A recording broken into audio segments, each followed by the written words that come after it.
प्रेम की गली में है शाम का ठिकाना, अगर शाम को पाना है तो फिर प्रेम से ही पाना।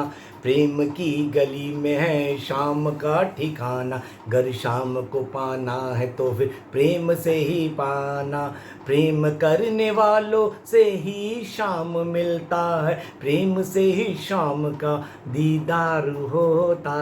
हरी बोल हरी बोल हरी बोल। मित्रों, आप सबका मित्र का दोस्त मस्त दीपक, बिंदास दीपक, श्री हरि का दास दीपक एक बार फिर हाजिर है अपने इस आध्यात्मिक यूट्यूब चैनल श्री हरि का दास दीपक पर। जो भी भक्ति मार्ग पर इस मस्त दीपक बिंदास दीपक को पहली बार सुन रहे हैं, अभी से दास के चैनल को रेड वाला सब्सक्राइब करके बेल आइकॉन ऑल वीडियो का टिंग टोंग दबा देना, ताकि भक्ति मार्ग पर आप मेरे साथ चकाचक जुड़े रहें। और मित्रों, आज बात होगी निर्जला एकादशी की, जो कि आ रही है 31 मई को। इस महीने के अंतिम तारीख में आ रही है इस समय निर्जला एकादशी। और ये बहुत महत्वपूर्ण एकादशी है कि साल में 12 महीने और 12 महीने हर महीने में 2 एकादशी, मतलब 24 एकादशी। जो कोई भी एकादशी नहीं रखता वो निर्जला एकादशी को रखकर, जिसे भीमा एकादशी भी कहते हैं, वो सारी एकादशी को पुण्य कमा सकता है, अनंत जन्मों के पापों से छुटकारा पा सकता है और तो इतने पुण्य अर्जित कर सकता है कि अश्वमेघ समान उसे पुण्य प्राप्त होते हैं। कई कई एकादशी होती है ब्रह्मा जी अपने चतुर्मुख मुंह से भी उन पुण्यों की गणना नहीं कर सकते। तो मित्रों, ये वीडियो बहुत इंटरेस्टिंग होने वाला है और बात होगी आज वीडियो में सबसे महत्वपूर्ण कि ऐसा कौन सा काम हमें उस दिन नहीं करना चाहिए। तो मित्रों, ध्यान से सुनिएगा दास की हर बात को। मैं अपनी बात तर्क संगत रखूंगा, संतों के आशीर्वाद से, गुरु गोविंद की कृपा से रखूंगा। आगे मानना ना मानना वो आप पे निर्भर करता है। तो स्वागत है मित्रों आप सबका दास के इस आध्यात्मिक YouTube चैनल पर। और बात होगी आज निर्जला एकादशी की। आप सबको एक बहुत महत्वपूर्ण जानकारी देनी है कि हर 3 साल बाद जो अधिक मास आता है, जिसमें हमारे भगवान नरसिंह प्रकट हुए थे हिरण्यकश्यप का वध करने के लिए, संहार करने के लिए, उसे अधिक मास, वो जो मल मास है, श्री हरि नारायण द्वारा निर्मित है, वो अब जुलाई में आ रहा है। इसलिए ये जो वर्ष है ये 13 महीनों का है, अर्थात जो साल में 12 महीने और हर महीने की 2 एकादशी करके 24 होती हैं, इस बार 26 एकादशी हैं। जुलाई का माह अधिक मास का आ रहा है, जिसे मल मास भी कहते हैं। और उसमें आप जितना नाम जप करोगे उतना अधिक आपको पुण्य अर्जित होगा। जो दास बता रहा है उस पर विचार करना। तर्क संगत बात रख रहा हूँ संतों की वाणी अनुसार कि अधिक मास मल मास में जितना प्रभु का नाम जपोगे उतना आपको पापों का नाश होगा, पुण्य की प्राप्ति होगी। और अगर आपको पुण्य नहीं चाहिए तो प्रभु से बोलो, प्रभु जितना भी नाम जप है ये सब आपको समर्पित। इसे कहते हैं निष्काम भक्ति, कर्म भक्ति। जो भी कर्म आपका एक्टिव होता है उसे प्रभु को चरणों में समर्पित कर दो, इससे आप कर्मों से मुक्त हो जाओगे। इसे कहते हैं अकर्म भक्ति, निष्काम भक्ति। और सकाम भक्ति वो होती है जिसमें आपने 4 माला की और कह दिया प्रभु इसका फल मेरे को ये दे दो, प्रभु इसका पुण्य उसको दे दो, प्रभु इसका पुण्य उसको दे दो। जिसमें आप माला जप के साथ कोई इच्छा रखते हैं उसे कहते हैं सकाम भक्ति। जिसमें आप कोई इच्छा नहीं रखते, माला करके प्रभु के चरणों में फल अर्पण कर देते हैं, उसे कहते हैं निष्काम भक्ति। अकर्म भक्ति मतलब जो आप संसार में कर्म भी कर रहे हैं उसका पुण्य प्रभु को अर्पण कर दीजिए। तो वो मल मास अधिक मास जुलाई में आ रहा है, इसलिए इस मई के महीने में 1 तारीख, फिर 15 तारीख और तीसरी एकादशी है 31 तारीख की। इसलिए एकादशी बढ़ रही हैं, 2 एकादशी इस बार अधिक है। अब बात करते हैं क्या नहीं करना। जैसा कि आपने सुना है निर्जला एकादशी, उस दिन जल नहीं पीना। उस दिन अधिकतर क्या होता है अपने हिंदुओं में खासतौर पे, आप वो पानी बांटने का, इसे क्या कहते हैं, स्टॉल लगाते हैं, जो आप जगह जगह जाके पानी बांटते हैं, पिलाते हैं, शरबत डाल के उसमें दूध मिक्स करके बांटते हैं, छबीली इसे कहते हैं। ये गलत है। उस दिन पानी नहीं बांटा जाता। अक्सर वृंदावन में हर जगह बोला जाता। आप हमारे हिंदुओं में ही सारे मूर्ख हो। पहले निर्जला एकादशी का मतलब समझो। उस दिन आपको निर्जला रहना है। आप जो भी एकादशी का उपवास रखते हैं उस दिन आपने जल ग्रहण नहीं करना है और ना ही बांटना है। क्यों? हमें प्रेरित करना है कि उस दिन हम जल ना पिए और प्यासे रह के प्रभु के प्रति जागरूक होकर भजन कीर्तन करके अपने जीवन को धन्य करना है। लेकिन हम भी सही कहीं अधिकतर बुद्धिहीन उस दिन छबीली लगा लेंगे, जिसे कहते हैं जल बांटना, दूध मिला लेंगे, कुछ शरबत मिला लेंगे और लोगों को पिलाएंगे। ये गलत है। आप प्रेरित कर रहे हो जिन्होंने निर्जला एकादशी रखी है, वो बाहर किसी कारण जा रहे हैं तो उनको जल पीने के लिए प्रेरित कर रहे हो। नहीं, उस दिन आपको नहीं बांटना। हमारे सनातन धर्म में कहीं इसका कोई जिक्र नहीं है, बल्कि द्वादशी को जब हम उपवास खोलते हैं उस दिन आप ये जल बांटो। उस दिन आप प्यासे जितने होंगे वो प्यास होगी उनको जल बांटो, उस दिन आपको पुण्य मिलेगा। द्वादशी वाले दिन ये बात आप समझ लीजिए। तो आपसे हाथ जोड़ के दास दीपक की विनती करता है, निर्जला एकादशी में जो अंत आपने प्रथा चला दी जल बांटने की, ये बिल्कुल सरासर गलत है। हमारे सनातन धर्म में कहीं भी इसका जिक्र नहीं कि उस दिन हमें जल बांटना है। जल पिलाना बहुत नेक काम है, लेकिन उस दिन भगवान के प्रति प्यासे रहकर उनका नाम जप करके उपासना करके हमें प्रभु को प्रसन्न करना है। और प्रभु एक ही बात कहते हैं, जो मेरे लिए समर्पित हो जाता है वो मेरा हो जाता है, मैं उसका हो जाता हूँ। ये निर्जला एकादशी क्यों है, इसका क्या महत्व है, मैं अभी इसमें बताने वाला हूँ। तो हाथ जोड़ के आप सबसे विनती है अपने हिंदू सनातनियों से कि निर्जला एकादशी पे अभी छबीली लगा के जल बांटना, शरबत बांटना, ये सरासर गलत है, अपराध है। आप प्रेरित कर रहे हो लोगों को जल पीने के लिए। अब आप कहोगे हर कोई तो एकादशी नहीं रखता। भाई नहीं रखता, लेकिन एकादशी में निर्जला होने का महत्व है, ना कि जल बांटने का महत्व है। आप अगले दिन द्वादशी वाले दिन लगाओ ना, द्वादशी वाले दिन लगाओ, कितना सुखी होगा। जो इन्होंने निर्जला रखी होगी बाहर जाएंगे वो शरबत भी पिएंगे, आनंद आएगा, पुण्य की प्राप्ति होगी। तो कृपया करके हाथ जोड़ के दास विनती करता है, निर्जला एकादशी पर आप ये जल ना बांटे।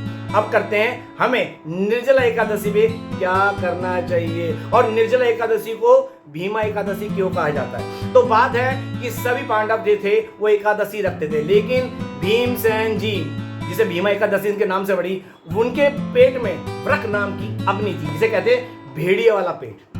भेड़िए की कभी भूख शांत नहीं होती है। इसी तरह भीम जी को इतनी भूख लगती, जैसा कि आपने देखा होगा महाभारत में, अन्य अन्य सीरियल के माध्यम से, और जिन्होंने महाभारत पढ़ी भी ये पता है, भीम जी हमेशा खाते रहते थे, क्योंकि उनके पेट में वृक नाम की अग्नि थी जो हमेशा प्रज्वलित होती रहती थी। वो जो भी खाते थे मिनट से पहले डाइजेस्ट हो जाता था, इसलिए हर सेकंड उन्हें भूख लगती थी, वो भूखे रह नहीं सकते थे। तो उन्होंने बोला था एक बार, केशव मुझे बताओ मैं कैसे कौन सी एकादशी रखूं जिसमें मुझे सारा फल मिले।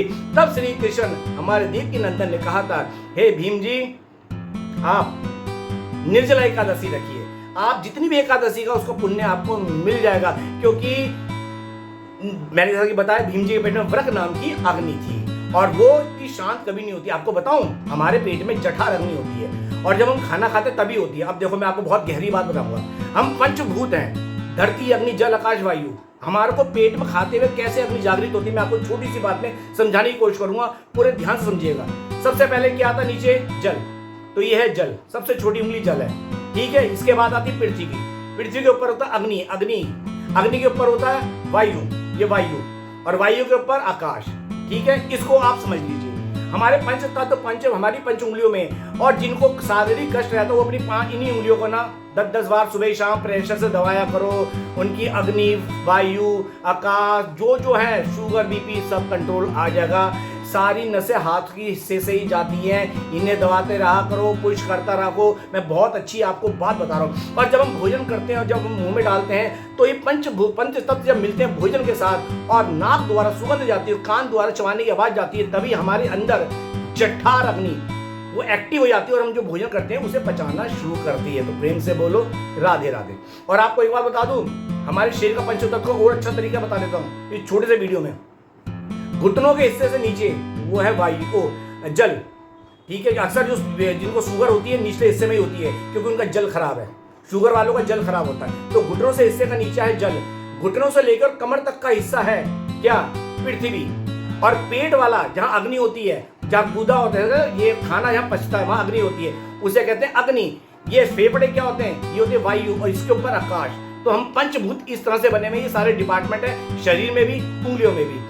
तो इसलिए हमारा अगर लेवल शरीर का खराब है तो आप ये घर बैठे एक्वाप्रेशर कर सकते हैं। मैंने क्या ये अपने सखियों को, सगा सखियों को बताया, वो करे तो ठीक, ना करे तो ठीक। अपना तो काम है आपको जगाना और अच्छी बातें बताना। हाँ, तो बात हो रही थी कि भीम जी ने फिर वो एकादशी रखी। जब उन्होंने एकादशी रखी, इसलिए वो एकादशी भीमा एकादशी के नाम से भी आज जानी जाती है। जैसे पांडु एकादशी, क्योंकि भीम जी पांडव भी थे, तो पांडु एकादशी बोल लो आप, भीमा एकादशी बोल लो या निर्जला एकादशी बोल लो। अब बात आती है ये हमें रखने के क्या फायदे हैं। देखिए, हर एकादशी का अपना एक महत्व होता है, लेकिन सबसे बड़ी खासियत है अनंत जन्मों के पापों को नाश होकर पुण्यों की अनंत प्राप्ति होती है, जिसे हमें आने वाले समय में सुख की प्राप्ति होती है। आप अपनी एकादशी कोई भी रख के अपने पितरों को दे सकते हो, आप अपने पितरों को समर्पित कर सकते हो, जिस भी योनि में होगा उसका फल उन्हें प्राप्त हो जाएगा। मरने के बाद कहते हैं जैसे जीते जी अपने माँ बाप की सेवा नहीं करी, मरने के बाद लगता है कि हमें करना चाहिए था।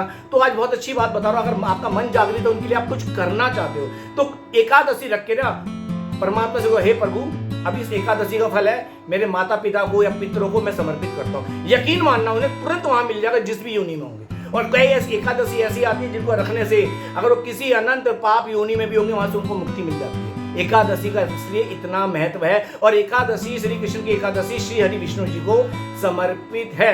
अब आइए एकादशी को हमें रखना कैसे है। उस दिन हमें निर्जला रहना है। याद रखिए हर एकादशी से एक दिन पहले ही सारे हमें परहेज करने पड़ते हैं। लहसुन प्याज नहीं खाना है, किसी प्रकार का शारीरिक साथ को बीवी के साथ पति के साथ कोई संबंध नहीं बनाना है, पूरा ब्रह्मचार्य व्रत पालन करना है और चावल तक नहीं खाने हैं। वैसे तो एकादशी एक दिन पहले शुरू हो जाती है शाम को सूरज ढलने से, लेकिन क्या है कि संतों की वाणी है कि आज देखो कलयुग आ गया है, आज स्त्री भी बाहर काम करती, पुरुष भी रात को थका आता है तो रात को खाना करते करते हैं। लेकिन जिस दिन एकादशी है ना, जिसके शहर में जिस दिन एकादशी है सूरज की किरण के साथ वो एकादशी प्रारंभ हो जाती है और अगले दिन सुबह प्रातः काल जिस राज्य में वो सूरज की किरण उग रही है उस समय विराम होती है। अगर आप किसी संप्रदाय से जुड़े, जैसे मैं गौड़िया से हूँ, कोई माधवा से, कोई निम्बार्क से, तो टाइम बताते हैं इस टाइम में आपने एकादशी का पारण करना है, अर्थात प्रभु को भोग लगा के आपने पा लेना। हम पा लेना, भोग प्रभु करते हैं, उनका झूठन हम पाते हैं।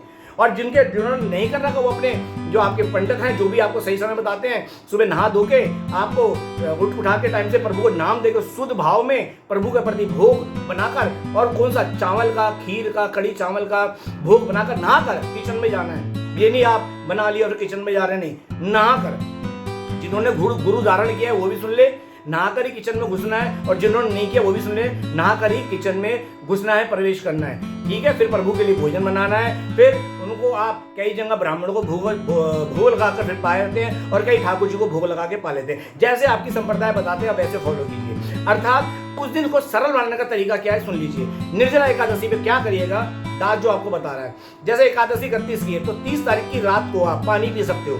आप 2-2:30 बजे तक भी पानी पी सकते हो। अगर आप नहीं पी रहे तो बहुत अच्छी बात है। अगर आप काम काज हेतु हैं, आपको शारीरिक कष्ट तो आप पानी पी सकते हो, सूरज उदय से पहले पानी पी सकते हो। ठीक है, उसके बाद आपने कुछ नहीं करना, उठ के सूर्य की किरण के साथ उठ के जो भी आपका 3 बजे का, 4 बजे का, 5 बजे का टाइम है, उठकर नहा धो के शुद्ध होकर प्रभु का नाम जाप श्री हरि विष्णु के सामने प्रार्थना करनी। प्रभु का संकल्प करो, हे प्रभु आज आपकी कृपा से ये मन में भाव आया, मैं आपकी निर्जला एकादशी रख रही हूँ, कृपा करके मुझ पर कृपा करना, कोई मुझसे गलती हो क्षमा करना।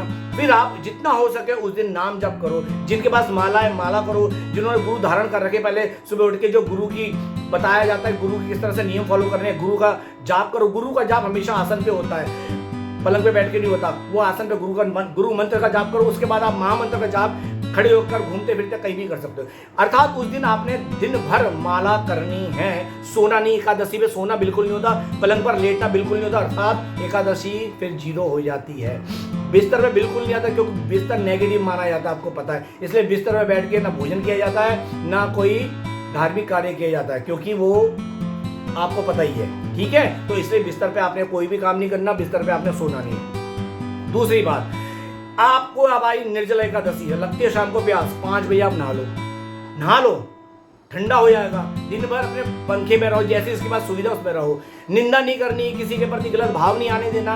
एकादशी होता है 11 इंद्रियों को कंट्रोल में करना, ना गलत सुनना, ना गलत बोलना, ना किसी के बारे में गलत सोचना। अर्थात उस दिन हो सकता है मोबाइल से दूर रहो, क्योंकि सारे फसाद की जब मोबाइल में सारी साइड आती है, दिमाग भ्रमित होता है। उस दिन सारे ग्रुप वगैरह से निकलकर अपने सिर्फ एकाग्र चित्त होकर नाम जप करना है। जो महामंत्र का वो करे, जो सीताराम जपना, जो भी हरि का नाम जपना है, जिसमें आपकी प्रीति है वो नाम जपना है। रात को 12 बजे तक जरूर जगना है। कोशिश करना रात को 2 बजे तक कीर्तन करें, क्योंकि एकादशी में रात को जगने का बहुत बड़ा महत्व है। और अगले दिन प्रातः काल आपको उठ के जिसका जो नियम है वैसा करके आपको प्रभु को भोग अर्पण कर रहा है। मेन बात, एकादशी से एक दिन पहले आपको तुलसा दल उतार लेने हैं। एकादशी वाले दिन तुलसा दल नहीं उतारे जाते और एकादशी वाले दिन जल भी नहीं दिया जाता, तो एकादशी वाले से एक दिन पहले आप तुलसा माता को जल दे दीजिए, ठीक है। और सिर्फ उसी एक दिन पहले तुलसा दल उतार के रख लीजिए, ताकि ठाकुर जी को जब भी आप द्वादशी को भोग लगाएंगे आप तो वो तुलसा दल द्वारा लगवाएंगे। अच्छा, कई लोग एकादशी में निर्जल एकादशी नहीं रखते तो उन्हें नॉर्मल एकादशी रखते हैं। अगर आप निर्जल एकादशी नहीं रखोगे,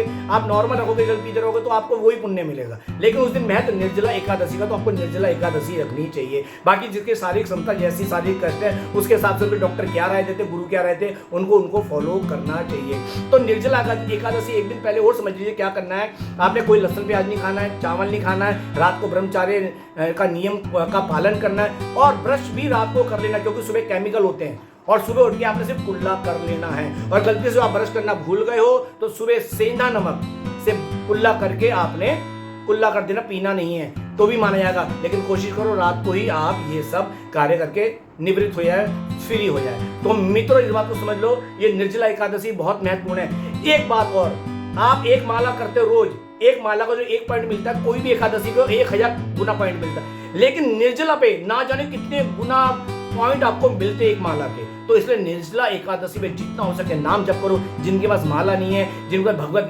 गीता पढ़ो, जो वाणी से राधे श्याम सीताराम जपते हैं वो जपो। अर्थात इस दिन को खाली नहीं जाने दो। बहुत बड़ा दिन है, समझ लो, बहुत बड़ी ऑफर है पापों से निजात पाने की, पुण्य अर्जित करने की। तो मित्रों, अगर महत्वपूर्ण जानकारी ये अच्छी लगी है तो दास आपसे हाथ जोड़ के प्रार्थना करना है, सनातन हित में सबके उद्धार के लिए इस वीडियो को शेयर कर दीजिएगा। और हाँ, निर्जला एकादशी पे कोई पानी नहीं बांटना, इस बात का ध्यान रखिएगा। तो मिलते हैं मस्त दीपक बिंदास दीपक के साथ अगले वीडियो में। तब तक के लिए जय जय श्री राधे राधे राधे ब्रज वास राधे राधे श्याम सीताराम हरि बोल।